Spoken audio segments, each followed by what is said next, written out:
Spring is almost here. I'm going to take a stab at pastels again. Acrylic ink pastels. A pink, a turquoise, it's Liquitex, another Liquitex, deep violet. And this is Daler Rowney, I'm probably not even saying it right, Waterfall Green. So I'm going to mix those up with just a little Floetrol. And I think I'm going to do a dirty pour. I may put some gold in there, not sure. So stay tuned. Okay, the paint's all mixed. I don't even know if this is going to be enough for this. It should, but it's been a while since I've done an 8x10. Something so small. Do a flip cup, dirty pour with acrylic inks.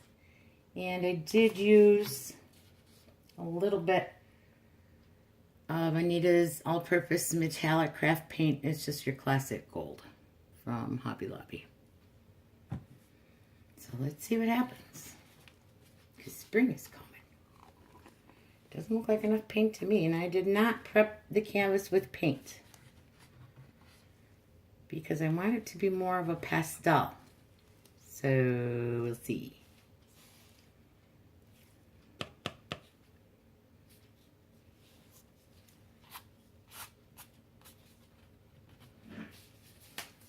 Okay. Ready? Pardon the mess from that elephant pour earlier. Do I just pull it or do I drag it a little bit? We'll just pull.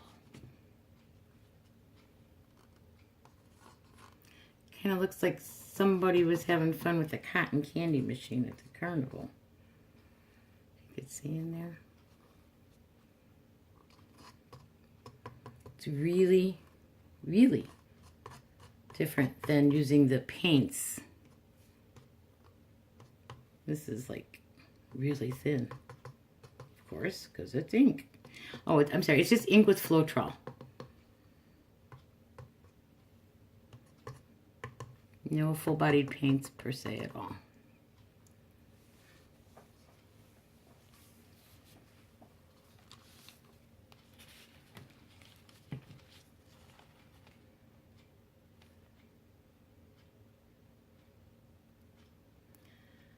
A marbly look.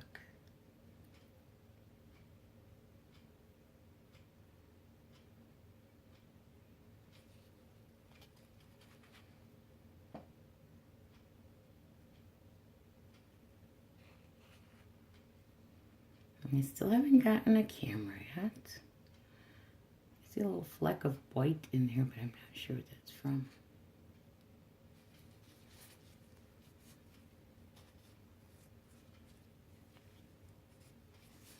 Ah, I know what that could be. It could be my Floetrol. Kind of looks like it.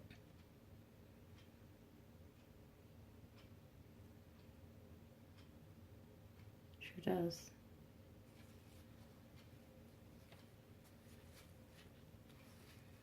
Can you see that? I'm going to grab it out of there actually.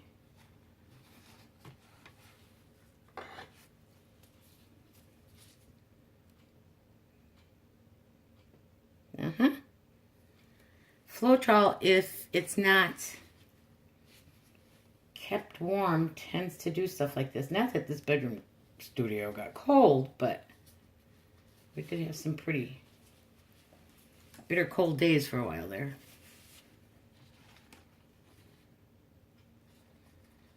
This kind of looks like Easter egg coloring dye, a little bit. I know the colors in this camera really stink.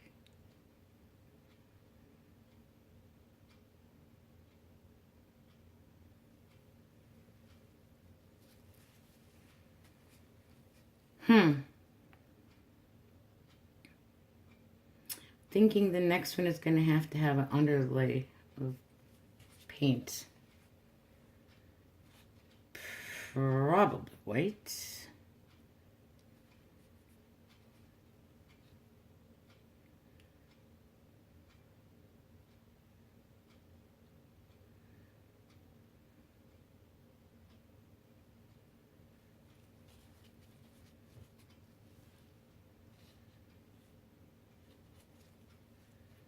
Now, this is an acrylic ink.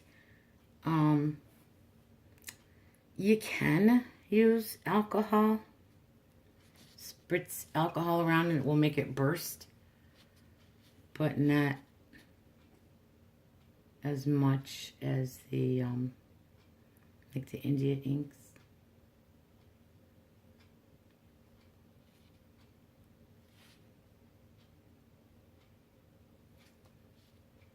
I know how I'm boring. Sorry. So in case anyone was interested in trying this for themselves.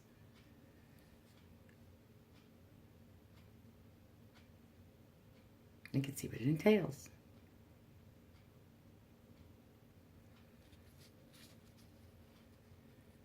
Now, if this had white paint base, then you could leave it like this, and it would just be negative space. I don't know if you could see. This is what reminds me of the Easter egg paints. So it's already bleeding into the canvas because the canvas was not gessoed either. Just straight from the package. At Michael's. From Michael's. I think I'm going to mix up some more for the sides because I don't think this is going to do it.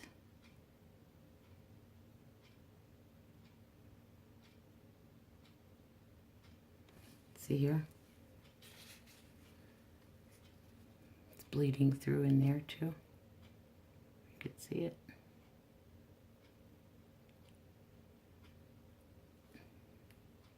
Again, if there was a white base down or a black base or whatever base, it would be cool. And you could leave that negative space, but not like this. To me, it's already overworked. But we'll see. Because if you keep pouring, it gets muddy looking, murky.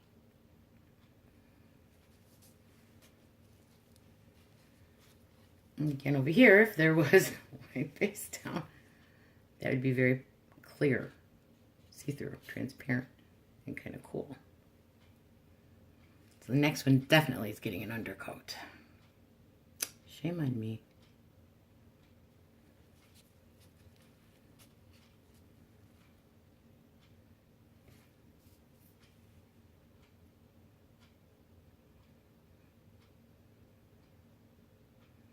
And there is one part gold acrylic paint. It's just not coming out.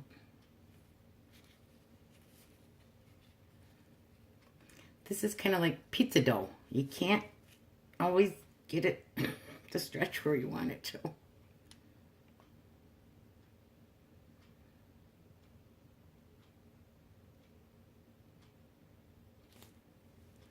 I'll cut and then come back. Okay, instead of mixing more paint, I'm probably going to ruin it, but I'm going to try blowing it with the blow dryer. Sorry for the noise.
Nope, nope, and let's say nope.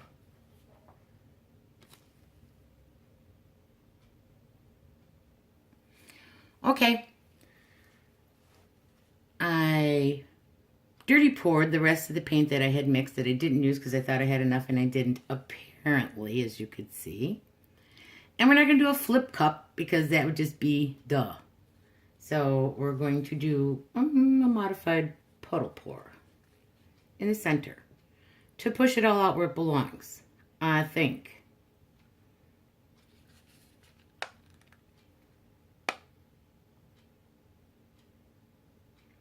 That is kind of cool.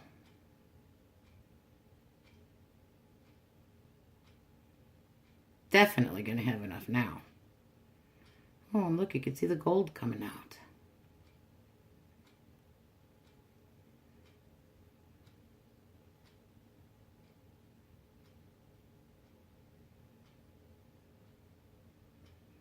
And if we don't have enough now, something's really, really wrong. Oh, and I did add just a couple drops of argan oil. It's not silicone per se, but it is an oil, so it will help make cells a little bit. And you still have to wash it when you're all done before you seal your canvas. You have to wash any oils off the top or it will ruin the paint and it will pop up later. That's kind of cool. Ready? I hope. I don't even have pins on the bottom of this, so I have nothing to really hang on to underneath.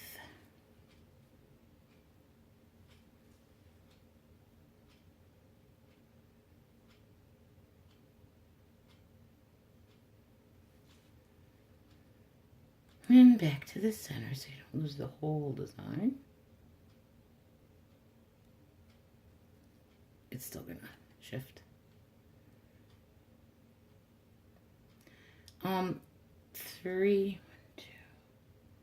Two of the paints had a shimmery sparkling in them, so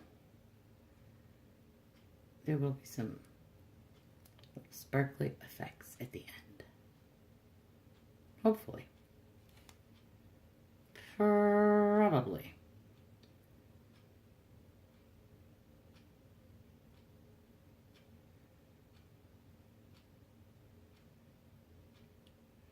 Who's laughing at me saying, this ain't gonna finish it either? So I'm thinking you're right.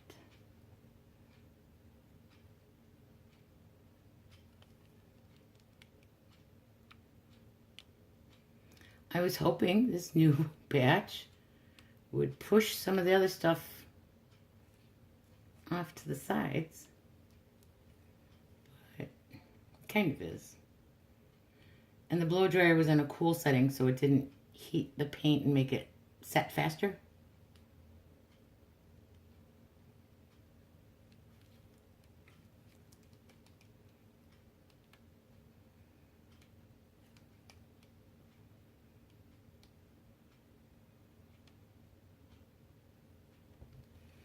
This little monster might just come to work with me and sit in my window.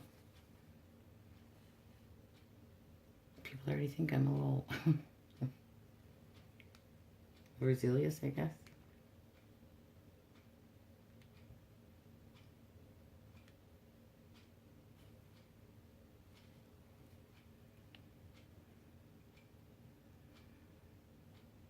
I might have to use a strainer on the Floetrol. I think I see another bump down there.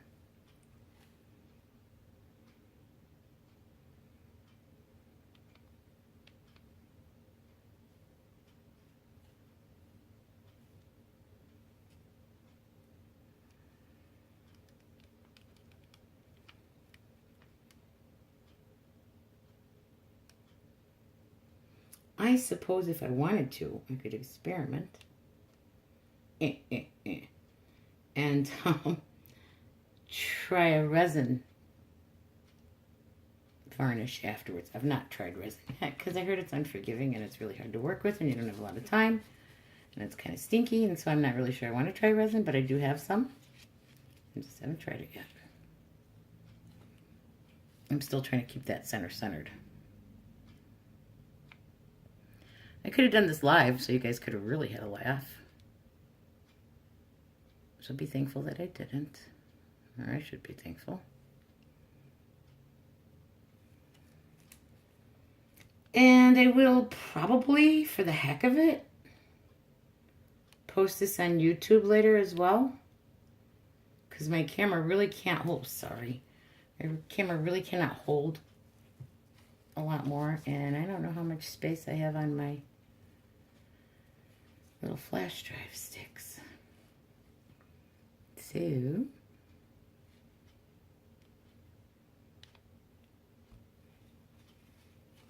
this really, not having anything on the bottom of this canvas was so duh. Because it just sopping in. That's what it's doing. And you can see it here on the edges. It's just soaking right into that. Kind of like a boo-boo on gauze. Oh, sorry. Yikes. Don't even. This blue is now taking over what was purple.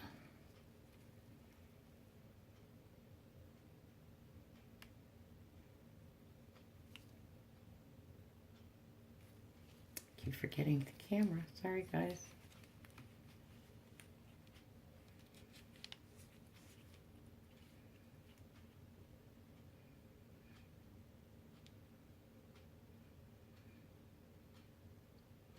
Getting some cells down here where it's getting thin. Up here where it's getting thin. Cells.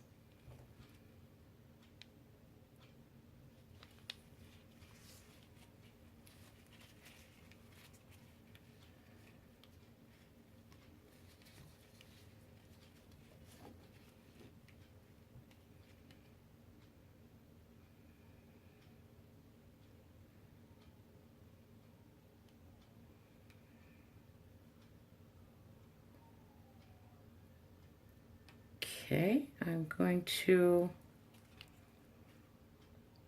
work the sides and then I will come back and show you the finished goop. Since this is the first time I've done this in a long time, oh, I need to show you. I brought more purple in. Hope I don't drop it. If you can see it. But I'm going to, and I brought the purple in by just, I kept tilting it. I'm going to show you what the alcohol will do with the acrylic inks. I don't know where my little dropper is, so I'm just going to take it, put some in the cap. This one's only 50%, so it's not probably going to do that spiffy. But I'll show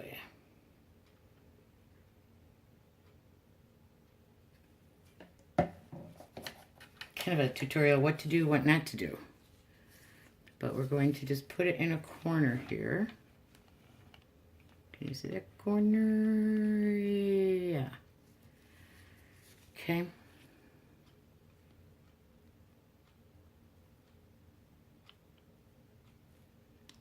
I want you to do absolutely nothing on this one. It's kind of separating it. What happens when you use, yeah, it is, it's moving it.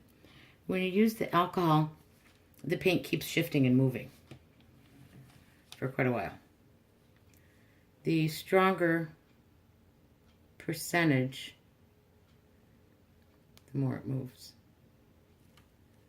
Just realizing that I probably should have just done it on like a Q-tip. If you can see there.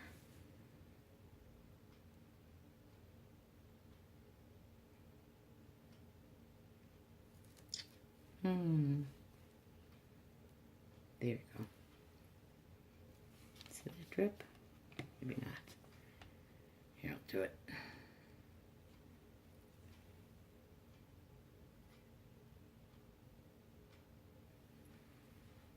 I guess these colors are not deep enough so you could see them.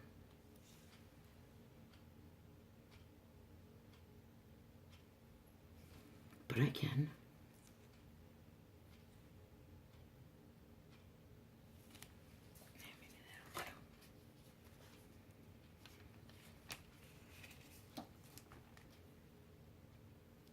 right there.